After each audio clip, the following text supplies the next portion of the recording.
오늘 굉장히 두껍게 입고 나왔는데도 지금 옷 속으로 찬바람이 들어와서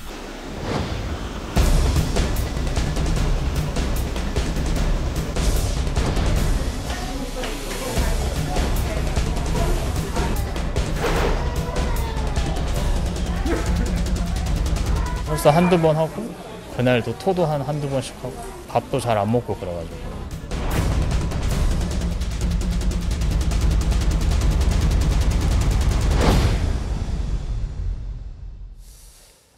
네, 보신 대로 이 북극 한파로 인한 이 추위가 절정에 달하면서 건강에 적신호가 켜졌습니다. 네, 관련 내용 김경우 인제대 백병원 가정의학과 교수와 함께 자세히 짚어보도록 하겠습니다. 안녕하십니까, 안녕하세요. 교수님? 안녕하세요. 일단 영하 20도 이렇게까지 떨어지면 네. 아무래도 한냉 질환 걱정을 해야 되는 상황이죠. 네, 그렇습니다. 아무래도 예. 날씨가 추워지게 되면 체온이 떨어지게 되는데 네. 중심 체온이 떨어지는 저체온증에 위험할 수가 있고요. 네. 또 국소적인 노출 같은 경우에도 실제로 피부가 어는 코끝이나 귀끝이나 발끝 이런 데가 잘 얼기 쉬운데 그런 동상 같은 것도 위험할 수가 있고요. 네. 또 어느 손상까지는 아니지만 또 차가운 온도에 오래 노출되게 예. 되면 동창 같은 질환도 많이 걸릴 수가 있는데 실제 이제 올해 들어서 지금까지 한랭 질환자가 237명 발생했고 그중에 7분 이제 사망하셨고요. 오. 응급의료 기관에 잡히지 않는 동창 같은 경우에도 뭐 한 달에 한 3,000명 정도 보고되는 걸로 이제 심평원 자료로 또 추정해 볼 수가 있겠습니다. 네. 예. 겨울이니까 추운 게 당연한 게 한데 너무 급하게 급격하게 이런 한파가 찾아오고 있거든요. 극단적인 추운 날이 이어지면 특히 어떤 분들이 좀 조심을 해야 할까요?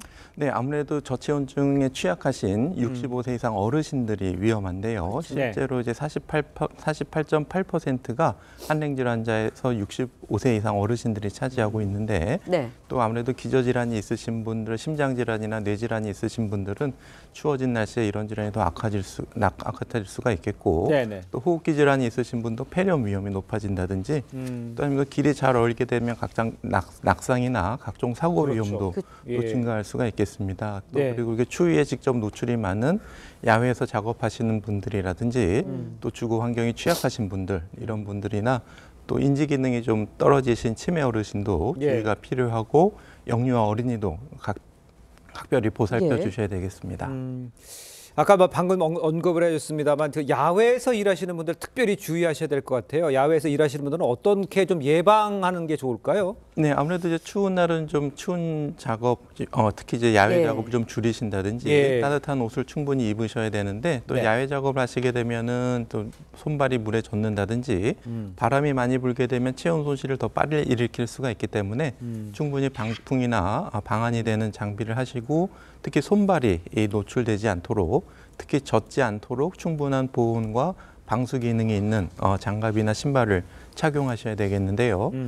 그리고 아무래도 이제 똑같은 추위에 노출되더라도 이제 더 취약하신 네. 기저질환이 있으신 노동자분들은 조금 더 배려를 해드리고 중간중간 살펴드려야 되겠고 네. 또 기본적으로 따뜻한 옷과 장구와 더불어서 중간중간 따뜻한 물을 드실 수 있게 하고 네. 또 따뜻한 장소에서 휴식을 취할 수 있도록 이렇게 하는 작업 조치가 필요하겠습니다. 네. 그런데 이제 요즘에 이제 굉장히 한파 속인데 최근에 노로바이러스까지 유행을 하고 있다고 합니다. 저희가 알기로 노로바이러스는 뭐 여름이나 이럴 때 뭐 식중독 위험이 있는 거 아닌가 이렇게 생각을 하는데 이게 겨울에도 유행을 할 수 있나요?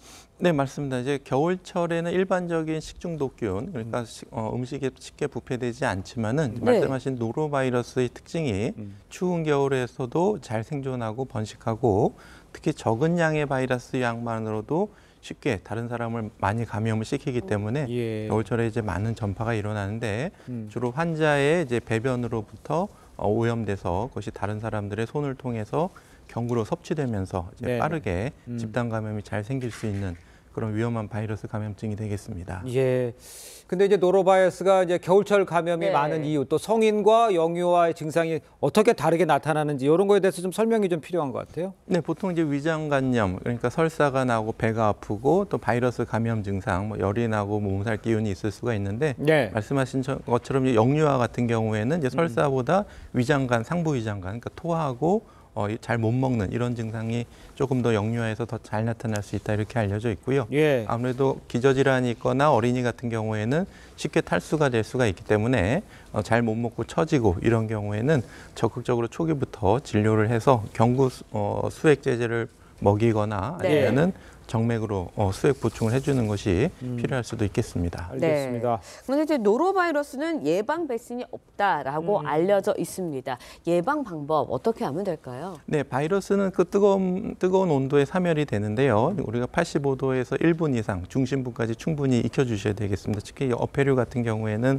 속까지 충분히 높은 온도가 되도록 끓여서 익혀 예. 드셔야 되겠고요. 그리고 손을 잘 씻는 것이 중요한데 아무래도 화장실을 통해서 또 표면 접촉을 통해서 잘 전파가 될 수가 있어서 예. 손 씻기와 더불어서 희석된 락스로 표면 소독을 잘 해주시는 것도 중요하겠고 네. 무엇보다도 증상이 있는 분들, 노로바이러스를 가지고 계신 분들 같은 경우에는 유증상자는 이제 음식을 만드는 걸 주의한다든지 아니면 생활하실 때 조금 더 표면 소독이나 손 씻기를 조금 더 주의해 주셔야 되겠고 네. 물론 이제 노로바이러스 환자 중에 4-5분 중에 한 명은 또 네. 증상이 없을 수가 있기 때문에 그래요? 일반적인 위생관리 준수는 매우 중요하겠습니다. 알겠습니다. 지금 위생관리 준수 좀 언급을 해줬습니다. 이제 설을 저희가 앞두고 있잖아요. 노로바이러스 또 독감 지금 계속 유행하고 있습니다. 개개인이 면역력을 좀 높여서 좀 막을 수 있는 방법 이런 것도 한번 좀 추천해 주시죠. 네, 그렇습니다. 아무래도 나와 있는 예방 접종을 잘 맞아 주셔야 되겠습니다. 독감도 그렇고 코로나19도 그렇고요. 예. 특히 이제 어르신들도 잘 맞으셔야 되지만 또 설을 앞두고 뵈러 가는 젊은 분들 같은 경우에도 적극적으로 예방 접종을 미리 해 주셔야 되겠고 네. 또 임신부 같은 경우에도 독감 고위험군이기 때문에 예. 임신부의 가족분들, 임신 예정이신 분들도 네. 적극적인 예방 접종에 참여해 주셔야 되겠고요. 예. 또 노로바이러스 또 뭐 코로나나 독감 같은 경우에도 모두 밀접한 환경에서 전파가 잘 되기 때문에 손 씻기를 잘 해주시고 위생 습관을 잘 지켜주시고 아무래도 증상이 있으신 분들 기침이 나고 네. 열이 나고 이런 분들은 또 접촉을 좀 자제해 주셔야 되겠습니다. 알겠습니다. 지금까지 인제대 백병원 김경우 교수였습니다. 고맙습니다. 네, 고맙습니다. 감사합니다.